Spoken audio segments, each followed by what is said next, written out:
Got a 2022 Volkswagen Tiguan. Today we're going to check the cabin air filter. We're going to lower the glove box down. To do that, we need to disconnect the damper first. You have on the side here. I'm just going to pull up on it, and we can just undo it just like that.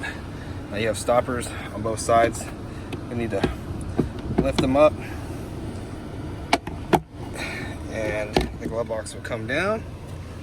Cabin filter's in here, and we have these little clips that we need to push down to get the door open. It can be a little hard, but they come right off.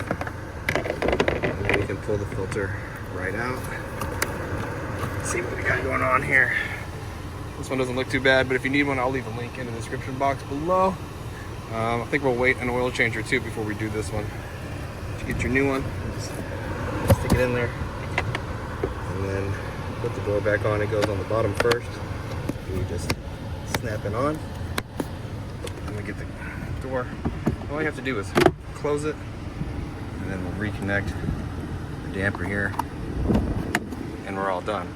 Hope the video was helpful, and if it was, appreciate it if you like and subscribe.